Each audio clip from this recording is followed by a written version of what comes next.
Christopher Nolan की नई film दी Odyssey 17 जुलाई को इंडिया में रिलीज हो रही है।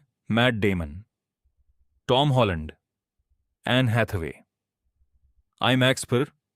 और ये सिर्फ एक एपिक फिल्म नहीं है, ये साइकोलॉजी की सबसे पुरानी और सबसे गहरी कहानी है जो इंसान ने कभी लिखी है। ऑडिसियस ने पूरी दुनिया को जीत लिया, ट्रॉय को तोड़ दिया, साइक्लोप्स की आंख फोड़ी, साइरेंस से अपने आप को बचाया, सिरसे को हराया। और ये सब करने के लिए उसने 10 साल वार में लगाए, 10 साल वापस आने में, 20 साल पूरे।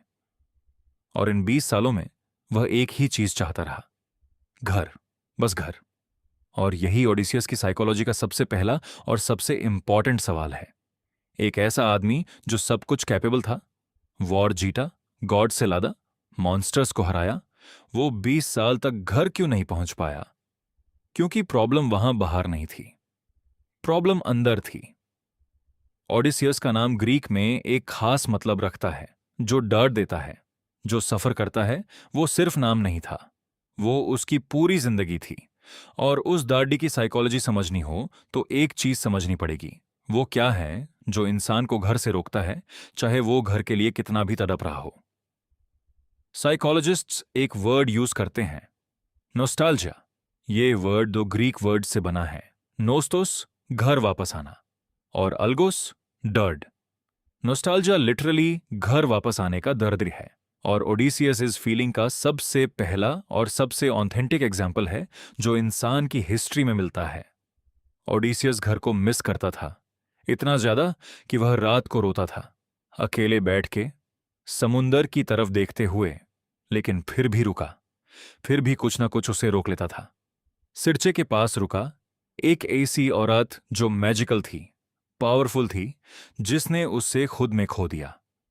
कलिप्सो के पास रुका, एक गॉडेस जिसने यूजे इटर्नल लाइफ का ऑफर किया। और ओडिसियस ने, वो बंदा जो घर के लिए तड़प रहा था, ये ऑफर रिफ्यूज किया। लेकिन इमीडिएटली नहीं, टाइम लगा। यही उसकी सबसे गहरी साइकोलॉजी है। ओडिसियस जो चाहता था, घर, और जो उसे मिलता रहा, एस्केप। ये दोनों अलग चीजें नहीं थीं।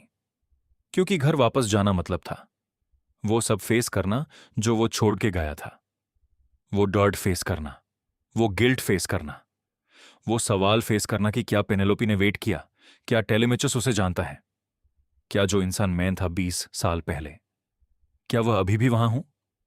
एस्केप उस दर्द से कंफर्टेबल था, घर उस दर्द को डायरेक्टली फेस करना था। और साइरेंस, साइकोलॉजिस्ट्स आज भी साइरेंस को एक परफेक्ट मेटाफर मानते हैं।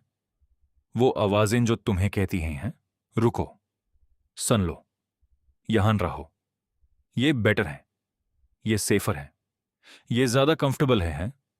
और वो आवाजें हमेशा सुंदर होती हैं, कभी अगली नहीं होती, कभी ऑब्वियस नहीं होती। वो हमेशा कुछ ऐसा कहती हैं जो जेन्युइनली अपीलिंग लगता है। ओडिसियस ने साइरेंस का सॉल्यूशन निकाला, अपने आप को मस्त बांधवा दिया, लिटरली रोप से, ताकि वह सुने, फील करे, लेकिन एक्ट न कर सके।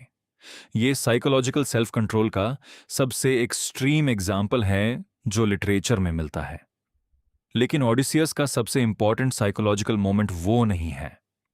सबसे इंपॉर्टेंट मोमेंट वो है जब पेनेलोपी ने उसे पूछा, प्रॉमिस करो कि तुम वापस आओगे। और ओडिसियस रुका, एक पल के लिए, अनश्योर।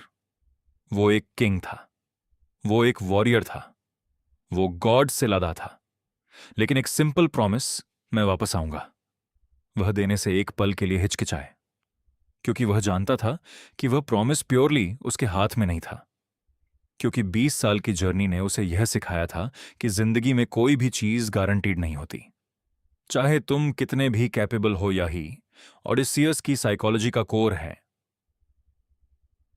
वो एक ऐसा इंसान था जो बाहर से इनविंसिबल था और अंदर से एक थाका हुआ, गिल्टी, नॉस्टैल्जिक, ब्रोकन मैन था, जो सिर्फ घर जाना चाहता था और बार बार खुद ही अपने रास्ते में आ जाता था। और यही तुमसे बात करता है। तुम भी कभी उस जगह रहे हो जहां घर, चाहे वो एक जगह हो, एक इंसान हो, एक वर्जन ऑफ योरसेल्फ हो, बहुत दूर था। और जर्नी में कुछ ऐसे कंफर्टेबल स्टॉप्स आए जो तुमने एक्सपेक्ट नहीं किए थे। कुछ एसी सायरन्स आई जिन्होंने कहा, यहां न रुक जाओ। कुछ एसी सिरचेस आई जो तुम्हें इतनी अब्जॉर्ब कर गईं कि तुम खुद को भूल गए और तुम रुक गए, कुछ वक्त के लिए या ज्यादा वक्त के लिए। और अंदर से एक आवाज थी, घर, घर जाना है। वो जो मैं एक्चुअली हूं, वो जाना है। वो आवाज ओडिसियस में भी थी, 20 साल तक कंटिन्यूअस। और वो आवाज ही यूज फाइनली घर ले गई। यही दी ओडिसी की साइकोलॉजी है, यही इनर विलन की साइकोलॉजी है, और यही तुम्हारा सवाल भी है। तुम अपने घर से कितने दूर हो और कहां रुके हुए हो और क्यों?